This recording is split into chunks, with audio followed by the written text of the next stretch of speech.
अगर आजकल के बच्चों से पूछा जाए कि क्या आप कभी पोस्ट ऑफिस यानी कि डाकघर गए हो, तो 99% बच्चों का आंसर होगा नहीं, मैं कभी डाकघर या पोस्ट ऑफिस नहीं गया।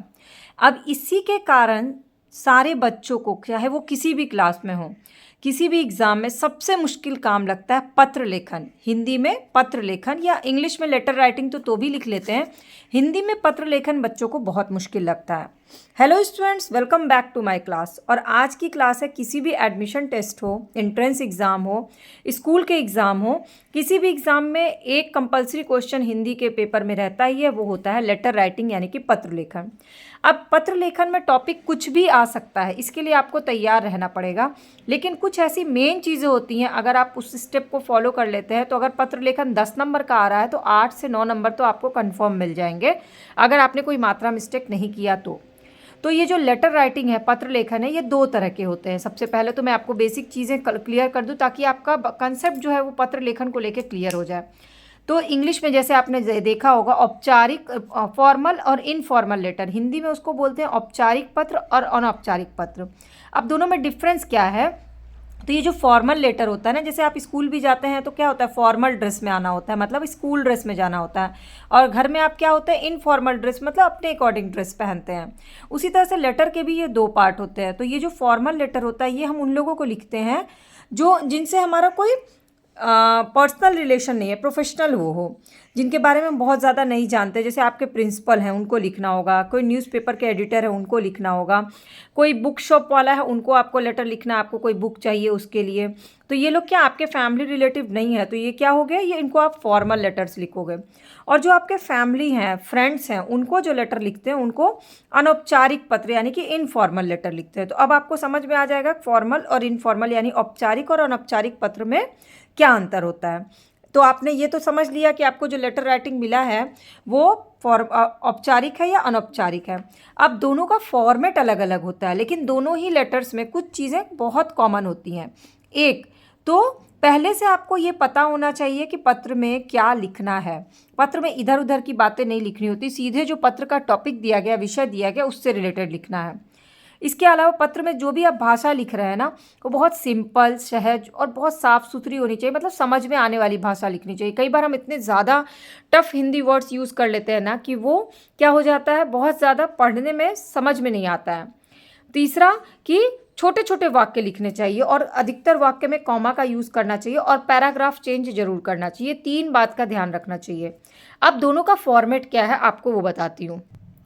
तो सबसे पहले आते हैं औपचारिक पत्र यानी कि फॉर्मल लेटर में।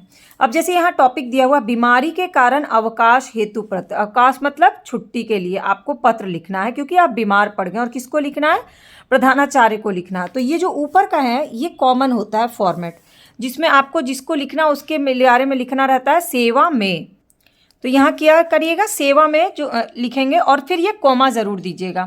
इसके बाद होता है यहाँ पर लिख लीजिए फॉर्मेट में कॉमन फॉर्मेट, जिसमें किसको लिखना है, वो इसमें किसको लिखना है, प्रधानाचार्य को लिखना है। अब वो कहाँ के प्रधानाचार्य हैं, तो अपने विद्यालय यानी इसके स्कूल का नाम लिखना है और उस लोकेशन का नाम लिखना है।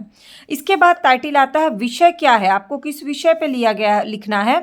तो बीमारी के कारण अवकाश हेतु प्रार्थना पत्र लिखना है। यहाँ पे आप पूरा विषय मत टाइप कर दीजिए, पूरा मत लिख दीजिएगा कि बीमारी के कारण अवकाश हेतु प्रधानाचार्य को पत्र लिखना है, ये नहीं। ये ऑलरेडी प्रधानाचार्य आपने ऊपर कर दिया है, क्वेश्चन पूरा लिखने की जरूरत नहीं, सिर्फ और सिर्फ विषय लिखना है कि किस विषय के बारे में आप ये पत्र लिख रहे हैं। तो स्टार्टिंग का फॉर्मेट क्या है, सेवा में, किसको लिखना है, वो कहाँ के हैं और उस लोकेशन क्या है। जैसे मान लीजिए समाचार पत्र के संपादक को लिखना है तो श्रीमान संपादक महोदय, कहाँ के किस पेपर के संपादक है और वो पेपर कहाँ पर ऑफिस है। ये प्रधानाचार्य है तो स्कूल, और स्कूल किस लोकेशन में है ये, और विषय यहाँ पर लिख देना। अब यहाँ पर ध्यान देना, अगर आपका प्रधानाचार्य लेडी है तो महोदया होगा, अगर आपके प्रधानाचार्य मेल हैं तो महोदय होगा। ठीक, तो यहाँ पर ये प्रधानाचार्य हैं तो यहाँ पे ये क्या हो गया, महोदय। अब ये जो स्टार्टिंग का लाइन है ये कॉमन होता है, निवेदन है कि, यहाँ पे आप सविनय निवेदन भी कर सकते हैं, मतलब बहुत ही विनय के साथ निवेदन कर रहे हैं। निवेदन है कि ये कॉमन है, यहीं से आपको पत्र, औपचारिक पत्र की शुरुआत करनी, क्योंकि आप एक औपचारिक पत्र लिख रहे हैं, प्रोफेशनल तरीके से लिख रहे हैं, तो हमेशा पहले रिक्वेस्ट होनी चाहिए, निवेदन है कि। इसके बाद आप विषय पे आइएगा, कोई इधर उधर की बात नहीं। कल विद्यालय से लौटते समय मैं बारिश में भीग गया था। कल में आप यहाँ पर डेट भी डाल सकते हैं, इतने तारीख को, जिसके कारण मुझे बुखार आ गया, फुल स्टॉप। डॉक्टर मुझे 3 दिन का पूर्ण विश्राम करने की सलाह दी है। पूर्ण आराम भी आप लिख सकते हैं, ज़रूरी नहीं है कि शुद्ध एकदम हिंदी में लिखे। पूर्ण विश्राम की जगह पूर्ण आराम, पूरी तरह से आराम करना भी लिख सकते हैं। अतः आपसे प्रार्थना है, चूंकि ये फॉर्मल लेटर है तो आपको यहाँ पे प्रार्थना ज़रूर करनी है कि मुझे दिनांक इतना से इतना, ये आपका ये फॉर्मेट कंपलसरी है, जब भी आप छुट्टी के लिए कोई भी पत्र लिखते हैं तक का अवकाश प्रदान करने की कृपा करें। आप प्रार्थना भी कर रहे हैं और उनसे कृपा भी वो भी मान रहे हैं। ठीक, अब ये जो फॉर्मेट होता है ना, ये आपको लास्ट में लेफ्ट साइड करना है, ना कि राइट साइड में करना है। लेफ्ट में क्या करेंगे, सबसे पहले हम धन्यवाद देंगे, फिर आप अपने बारे में लिखेंगे कि आप क्या हैं, उनके शिष्य हैं या आप एक नागरिक हैं। अगर आप किसी संपादक को लिख रहे हैं, जिला कलेक्टर को लिख रहे हैं, तो आपके राज्य के नागरिक हैं। अपना नाम लिखिएगा, अपनी कक्षा यहाँ पर लिखिएगा और यहाँ पर लास्ट में डेट डालिएगा। ये विद्यार्थी के तौर पे लिखने का फॉर्मेट है। अब ज़्यादातर विद्यार्थी के तौर पे लिखने वाला आता है, क्योंकि छुट्टी मांगने के लिए किसी भी तरह का आ सकता है कि बहन की शादी में जाने हेतु पत्र लिखें, या फिर फीस माफ़ करने के लिए पत्र लिखें प्रधानाचार्य को। प्रधानाचार्य से रिलेटेड ये 2-3 टॉपिक है जो ज़रूर आते हैं। एक तो बीमारी से छुट्टी के लिए, फीस माफ़ करने के लिए, लाइब्रेरी से किताब फ्री ऑफ कॉस्ट लेने के लिए, और बहन या किसी की शादी में जाने के लिए छुट्टी। ये 4 जो होते हैं ना, जब भी आएगा आपका औपचारिक पत्र अवकाश हेतु, तो प्रधानाचार्य के ये 4 सब्जेक्ट जो होते हैं ना, विषय, ये ज़रूर आते हैं। बस आपको ये ऊपर का फॉर्मेट और ये लास्ट का फॉर्मेट याद रखना। बीच का कंटेंट 4 लाइन में, 4 से 5 लाइन में कंप्लीट होना चाहिए और वो निवेदन के साथ होना चाहिए। ठीक है, अब हम चलते हैं दूसरे तरह में। तो दूसरा आता है अनौपचारिक पत्र, यानी कि इनफॉर्मल लेटर, जो कि हम अपने फैमिली फ्रेंड्स को लिखते हैं। इसमें ज़्यादातर जो लेटर्स आते हैं, पत्र लेखन आते हैं, वो पिता को ही लिखने होते हैं। जैसे कि अपने पिताजी को पत्र लिखना है, पिकनिक पे जाने हेतु पिताजी को पत्र लिखिए। पिताजी ने कोई गिफ्ट आपके लिए उपहार भेजा, आपको पसंद आया, तो उनको धन्यवाद देने के लिए पत्र लिखिए। फिर किसी मित्र के पिताजी की मृत्यु हो गई है तो आप उनको एक संवेदना पत्र लिख रहे हैं। ये सारे फेवरेट टॉपिक्स हैं किसी भी एग्जाम के लिए।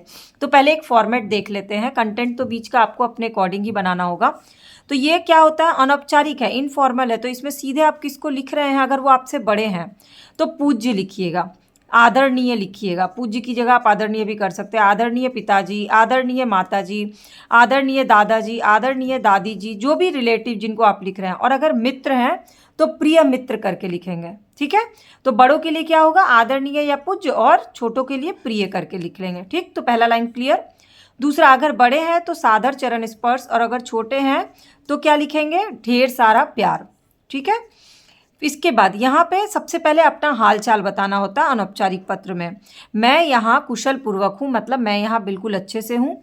आशा है, आशा मतलब उम्मीद है कि आप सब भी सकुशल और आनंद से होंगे। पहले अपना हालचाल बताइए, फिर उनका हालचाल लीजिए। ये कॉमन लाइन होता है जो आपको किसी भी अनौपचारिक पत्र में लिखना होता है। कुछ लाइंस एकदम कॉमन होते हैं, यहाँ से जो फॉर्मेट शुरू होता है और यहाँ पर कॉमन खत्म होता है। यहाँ से फिर आपको सब्जेक्ट के हिसाब से कंटेंट चुनना होता है। अब दोनों में अंतर देखिए, यहाँ पे आपको विषय लिखने की ज़रूरत नहीं, क्योंकि ये क्या है, अनौपचारिक पत्र यहाँ, इसलिए यहाँ विषय और ये सारी चीज़ें लिखने की ज़रूरत नहीं होती। मैं अपनी पढ़ाई और स्वास्थ्य दोनों पर विशेष ध्यान दे रहा हूँ। पिछले सप्ताह मेरे विद्यालय में निबंध प्रतियोगिता आयोजित की गई थी, जिसमें मुझे प्रथम स्थान प्राप्त हुआ था। यहाँ पे आपका एक मटेरियल खत्म हो गया, फुल स्टॉप करके पैराग्राफ चेंज कर दीजिएगा। पिताजी, कॉमा, अगले महीने 22 से 27 तारीख तक हमारी कक्षा के बच्चे घूमने के लिए शिमला जा रहे हैं। पहले आप बताइए कि पिकनिक के लिए कहाँ जा रहे हैं और कब जा रहे हैं, इन्फॉर्मेशन दीजिए।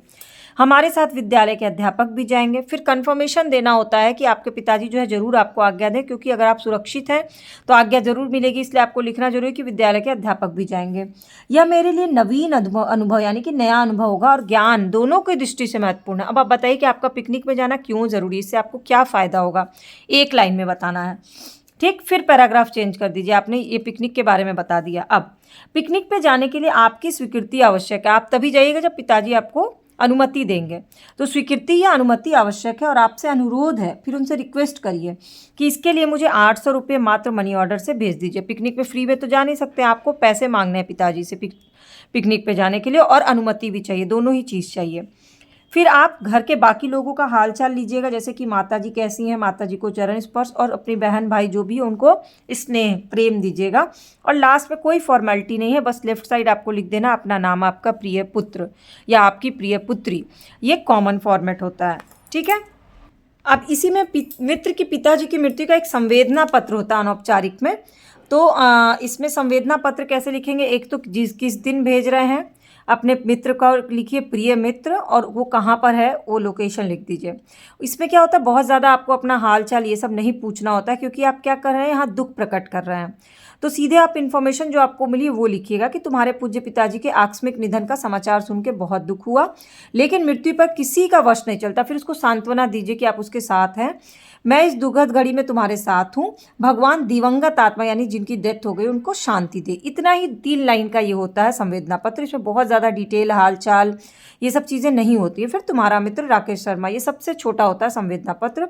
सिंपल इसका फॉर्मेट होता है, लेकिन इसमें क्या अंतर होता है, इसमें आपको दिनांक लिखना होता है अनौपचारिक पत्र में, और लोकेशन भी लिखना होता है, जबकि पिताजी वाले या और भी जो अनौपचारिक पत्र हैं उसमें ये सब चीज़ें नहीं लिखनी होती हैं। ठीक, तो अब आपको समझ में आ गया कि पत्र 2 तरह से होते हैं, अनौपचारिक और औपचारिक पत्र। पत्र लिखते समय 3 बात का ध्यान रखना है, एक्स्ट्रा लाइंस नहीं लिखनी है, भाषा सिंपल रखनी है, और पैराग्राफ चेंज कर करके लिखना है।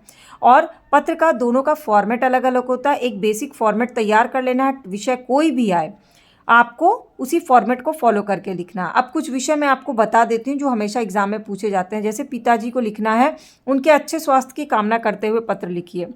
प्रधानाचार्य को लिखना है कि आप इस बार बीमार पड़ गए और परीक्षा नहीं दे पाएंगे।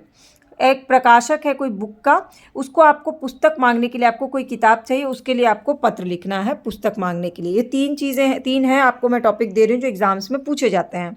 अब इसके अलावा भी आपको कोई डाउट, क्वेरी, क्वेश्चन रह गया होगा तो कमेंट सेक्शन में पूछ लीजिएगा। अगर बाकी की क्लासेस देखनी हो तो चैनल के प्लेलिस्ट को विजिट कर लीजिएगा। और एक बार पत्र लेखन की प्रैक्टिस जरूर करिएगा, औपचारिक और अनौपचारिक। क्योंकि क्या होता है, हम वो वीडियोस तो देख लेते हैं, दिमाग में बातें रख लेते हैं, बट जब वो कॉपी पर लिखना होता है ना तो बहुत सारी गलतियाँ हो जाती हैं, बहुत सारे थॉट उस समय इंस्टेंट आते नहीं एग्जामिनेशन हॉल में।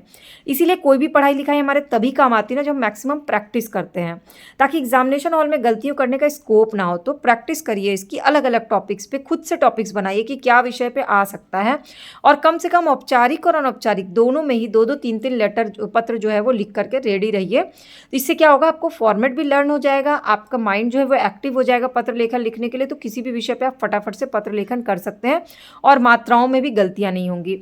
ये सभी क्लास के लिए है ये फॉर्मेट, सभी लोग इसी फॉर्मेट पे लिखते हैं, चाहे आप 4th में हो, 3rd में हो या 9th में हो, फॉर्मेट यही रहेगा। तो अब इसके बाद आपको क्या करना है, चैनल के सब्सक्राइब या फॉलो बटन को क्लिक कर लीजिएगा, और नीचे कमेंट सेक्शन में आपका फेवरेट टॉपिक क्या है पत्र लेखन का हिंदी में वो मुझे ज़रूर बताइएगा, ताकि मैं आगे की क्लास में आपसे इसी तरह से कनेक्ट रह सकूँ।